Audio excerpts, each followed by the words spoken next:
आज आपको कई सारे वीडियोस क्लब करके मैं दिखाती हूं, लेकिन सबसे पहला ये तो देखना बनता है आपको, रेखा गुप्ता की आईक्यू की फिर बात हो रही है। ये पता नहीं क्या ही करके मानेंगी, कौन से Guinness book of world record में, कौन सी कैटेगरी में इनको अपना नाम दर्ज कराने की इतनी होड़ मची हुई है कि अभी देखिए क्या बोल रही है। दिल्ली ने भगत सिंह, राजगुरु, सुखदेव, जब उन्होंने बहरी कांग्रेस की सरकार के खिलाफ असेंबली में बम फेंका था, उस क्रांति का बिगुल भी सुना है। ये इन्होंने विधानसभा में बोला है। जी हाँ, ऐसे ही कहीं पे कुछ नहीं, ऐसे ही नहीं कि भैया किसी ने ऐसी बस माइक लगा दिया मुंह पे और कुछ भी बोलकर आ गई और प्रिपेयर्ड नहीं थी। वैसे तो ऐसी किसी चीज को बोलने के लिए प्रिपरेशन की भी जरूरत नहीं है, लेकिन चलिए एक बार के लिए उतना भी बेनिफिट ऑफ डाउट हम इनको दे देते हैं। स्पीच तैयार करके लाई होंगी, विधानसभा में बोल रही थी, कहती हैं दिल्ली ने भगत सिंह, राजगुरु, सुखदेव, जब उन्होंने बहरी कांग्रेस की सरकार के खिलाफ असेंबली में बम फेंका था, उस क्रांति का बिगुल भी सुना है। भगत सिंह ने क्रांतिकारी बम कांग्रेस की सरकार के खिलाफ फेंका था, है भाई।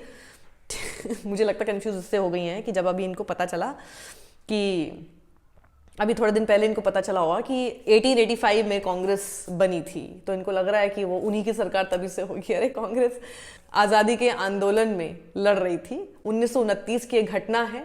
भगत सिंह ने जब ये क्रांतिकारी बम फेंका था, रेखा जी ध्यान दीजिए, ये जब क्रांतिकारी बम फेंका था, क्योंकि अभी एक बहुत बड़ा बम आपके ऊपर फेंका जा रहा है आईक्यू का, एक ये जब बम फेंका था तब अंग्रेजों की सरकार थी, उनके खिलाफ फेंका था। तो धन्य है। लेकिन फिर भाई कांग्रेस और आम आदमी पार्टी तो इस तरह के फिर जोक्स करेगी इनके ऊपर कि I think it is illegal to have IQ in this party, और उसके साथ साथ फिर ये एक और चीज वायरल हो गई। मोहन बंग अबे जल्दी बोल, कल सुबह पनवेल निकलना है। मोहन बेगन बैगन ईस्ट बंगाल मोहन बगान बैगन, वो बैगन वाला मीम इसके साथ चला दिया गया है कि इतना तो पता होना चाहिए। It is very very basic, actually basic. चलिए ठीक है, हो सकता है प्रोनाउंसिएशन का मैं एक बार के लिए उनको बेनिफिट ऑफ डाउट दे देती हूँ, हो सकता है प्रोनाउंसिएशन नहीं बोल पाए, that's still okay than saying कि क्रांतिकारी बम कांग्रेस के खिलाफ, कांग्रेस की सरकार के खिलाफ फेंका था। बाप रे। चलिए बढ़ते हैं आगे। एक एक खबर मैं आपको दिखाती हूं, वायरल है इस वक्त, वाराणसी की खबर देखिएगा। पत्रकार हैं सचिन गुप्ता जिन्होंने ये खबर ट्वीट की है। वाराणसी में ठंडी तेज हवाओं में खाली रोपवे डगमगा रहा है। देखिए आप तस्वीरों में, 800 करोड़ रुपए का यह प्रोजेक्ट है और इसी साल शुरुआत होनी है। अब प्रोजेक्ट की डायरेक्टर पूजा मिश्रा ने स्पष्ट किया है कि यह ट्रायल रन है जिसमें इमरजेंसी ब्रेक लगाकर हिलने डुलने की जांच होती है। यह लचीलापन डिजाइन का ही हिस्सा है। वाह, जब ऐसा कुछ होने लगे तो आपको रोपवे में झूले हिचकोले दिखाते हुए, कराते हुए आपको लेकर जाएंगे। ऐसा कुछ डगमगाता हुआ दिखाई दे जाए तो उसको सीधे डिजाइन का हिस्सा है कहकर आपके सामने पानी फेंक दिया जाए। वाह, इससे अच्छा डिजाइन क्या होगा। आप ऐसे डिजाइन वाले रोपवे में जाना चाहेंगे? आपसे पूछती हूं मैं, कमेंट बॉक्स में अपनी राय दीजिएगा। जाना चाहेंगे तो बहुत बढ़िया है, ये बहुत अच्छा डिजाइन है, प्लीज फॉलो इट। वहीं कांग्रेस ने एक ट्वीट किया, मैं आपको कांग्रेस का और बीजेपी के दोनों की तरफ से कुछ चीजें दिखाती हूं। कांग्रेस एक ट्वीट कर रही है जहां पर डोनाल्ड ट्रंप की एक फुटेज उन्होंने शेयर की है। मैं फुटेज आपको शेयर नहीं करूंगी, आप ये ट्वीट जाकर देख सकते हैं। ट्रंप के राष्ट्रपति बनने के बाद मोदी बिना बुलाए ही अमेरिका गए थे। ट्रंप का कहना है, मोदी ने मुझसे पूछा, सर मैं आपसे मिलना आ सकता हूं प्लीज? मैंने कहा हाँ। आपको याद होगा दुनिया के नेताओं में सिर्फ मोदी हैं जिन्हें ट्रंप गेट पर रिसीव करने नहीं आए। अब समझ आया क्यों। और इसी पर सुप्रिया श्रीनेत ने भी एक वीडियो बनाकर पोस्ट किया है, सुनिए वो क्या कह रही हैं। डोनाल्ड ट्रंप के अमेरिका के राष्ट्रपति चुने जाने पर भक्तों के पापा बिना बुलावे अमेरिका पहुंच गए और वहां जाकर ट्रंप से मीटिंग के लिए गिड़गिड़ाए और उनसे कहा, सर मैं आपसे मिल सकता हूं क्या प्लीज? जिसके बाद ट्रंप ने उनसे मुलाकात की। और अब समझ में आता है कि क्यों ट्रंप सबको गेट तक रिसीव करने आ रहे थे लेकिन इनको रिसीव करने नहीं आए। अब ये भी समझ में आता है कि क्यों मीटिंग के नाम पर साहब अपने पूरे बटालियन के साथ एलॉन मस्क के बच्चों और उनकी नैनी के साथ बैठकर बच्चों को पुचकार रहे थे और बेचारे भोले भक्त बिजली सी केमिस्ट्री बतिया रहे थे। ये सारे दावे डोनाल्ड ट्रंप के हैं। अगर वो झूठ बोल रहे हैं तो प्रधानमंत्री मोदी उसका साफ स्पष्ट शब्दों में खंडन करें और कहें कि अमेरिकी राष्ट्रपति झूठ बोल रहे हैं, और अगर वो सच बोल रहे हैं तो नरेंद्र मोदी जी भक्तों को बरगलाने के लिए इस देश की कितनी और तौहीन कराइएगा। वहीं पर देखिए आरोप प्रत्यारोप लग रहे हैं और एक दूसरे का मजाक बनाने की भी कोशिश होती है। बीजेपी भी करती है, कांग्रेस भी कर रही है।